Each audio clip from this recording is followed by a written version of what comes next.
जंग से जुड़ी एक और बड़ी खबर आ रही है। गाजा के अल शिफा अस्पताल में हमास का कमांड सेंटर तलाशते हुए अब इजराइल को 5 दिन बीत चुके हैं, लेकिन ना कमांड सेंटर मिला ना ही हमास। अब सवाल ये उठ रहा है कि क्या हमास को जमीन निकल गई। हालांकि इजराइल ने अब भी हार नहीं मानी है और उसने अब भी जो सबूत है उसे जुटाने शुरू किए, दुनिया के सामने पेश करने शुरू कर दिए। और इन सबूतों में हमास को नई तरह की साजिश नजर आ रही है।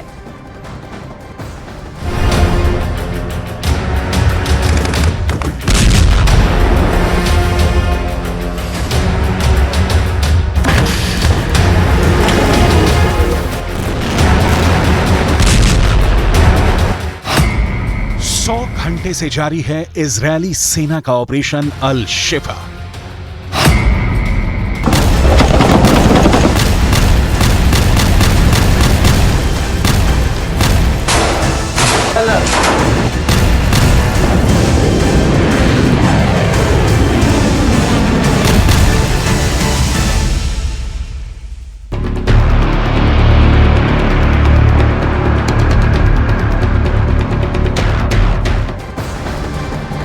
इजराइल के खूनी हमले तेज होते जा रहे हैं और अब उसके टारगेट पर गाजा का वो इलाका है जो हमास का सबसे खतरनाक गढ़ माना जाता है। लेकिन इजराइल ने इस इलाके को भी रौंदना शुरू कर दिया है।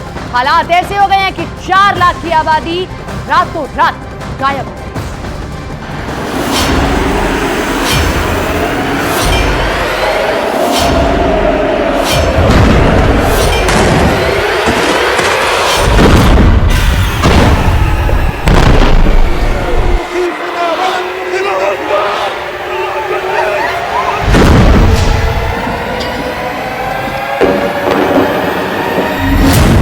खान यूनिस पर खूनी हवाई हमले।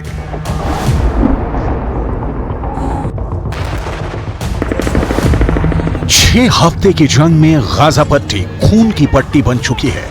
इजराइल की प्रचंड बमबारी और जमीनी हमले में उत्तरी गाजा की 90% आबादी दक्षिणी गाजा की तरफ भाग चुकी है। उत्तरी गाजा में 1.5 से 2 लाख लोग बचे हैं जो भयानक हमलों के बीच अब दक्षिणी गाजा की तरफ भाग नहीं पा रहे हैं। इजरायली सेना एक तरह से उत्तरी गाजा में जीत का ऐलान कर चुकी है और हमास के 10,000 से ज्यादा लड़ाकों का सफाया इजरायली सेना अब तक कर चुकी है।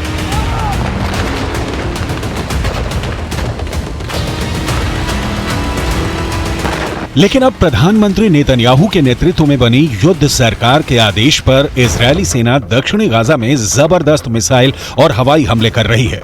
इजरायली सेना का दावा है हमास के बहुत से लड़ाके और कमांडर फिलिस्तीनियों के साथ भागकर दक्षिणी गाजा में घुस गए। खास तौर से दक्षिणी गाजा में खान यूनिस शहर में सबसे ज्यादा हमास के लड़ाके और कमांडर मौजूद हैं। यही वजह है कि अब इजरायली सेना जमीन से मिली खुफिया जानकारी के आधार पर दक्षिणी गाजा के खान यूनिस शहर पर हमला कर रही है।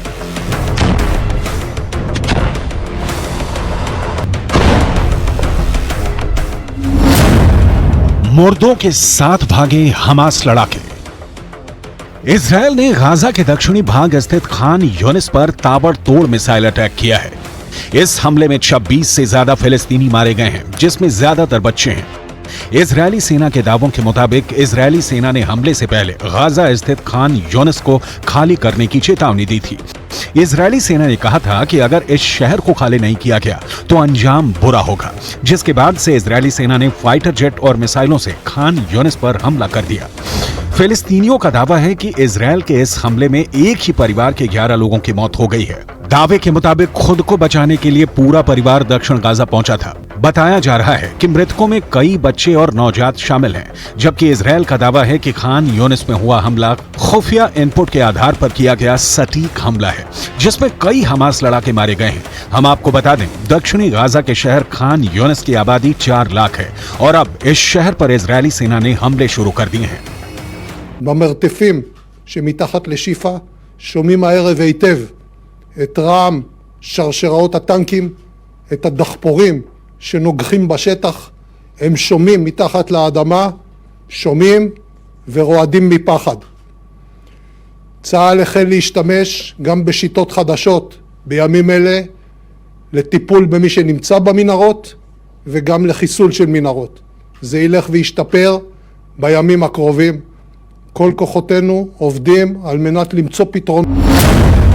कब्र में छिप गए हमास के कमांडर। दक्षिण से उत्तरी गाजा की तरफ 9 से 10 लाख लोग भाग चुके हैं। इजरायली सेना का दावा है कि अब तक 70 के करीब हमास लड़ाके मारे जा चुके हैं। दक्षिणी गाजा में इजरायली खुफिया एजेंसियों को खबर मिली है कि उत्तरी गाजा से हजारों हमास लड़ाके फिलिस्तीनियों के वेश में भाग गए हैं। खबर तो यहां तक आ रही है कि एम्बुलेंस में रखे जनाजों के बीच हमास लड़ाके उत्तरी गाजा से दक्षिणी गाजा की तरफ भागे हैं। कुछ ऐसी भी खबरें हैं कि हमास के कुछ कमांडर और लड़ाकों ने कब्रिस्तान में पनाह ले रखी है। इजरायली हमलों से बचने के लिए हमास के लड़ाके कब्रिस्तान में मुर्दों के साथ कब्र में लेटे हुए हैं। इधर आईडीएफ ने दावा किया है कि जब तक गाजा पट्टी से पूरी तरह से हमास के लड़ाकों का सफाया नहीं हो जाता है, तब तक हमास पर हमले होते रहेंगे।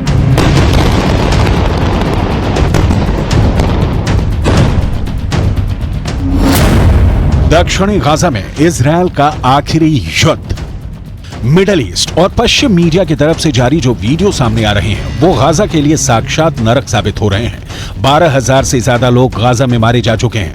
वेस्ट बैंक में हमास के कई कमांडर मारे जा चुके हैं। 50% से ज्यादा गाजा तबाह हो चुका है।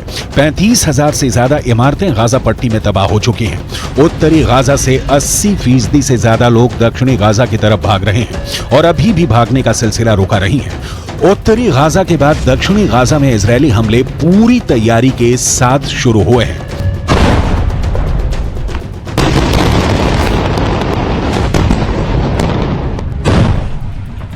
קודם כל אני חוזר ואומר, שליטה ביטחונית כוללת עם יכולת להיכנס מתי שרוצים כדי לחסל מחבלים שיכולים לצוץ מחדש של צה"ל, של מדינת ישראל. עכשיו, זה אני יכול להגיד לך מה לא יהיה. לא יהיה חמאס. קודם כל אני חוזר ואומר, שליטה ביטחונית כוללת עם יכולת להיכנס מתי שרוצים כדי לחסל מחבלים שיכולים לצוץ מחדש של צה"ל, של מדינת ישראל. עכשיו, זה אני יכול להגיד לך מה לא יהיה. לא יהיה חמאס.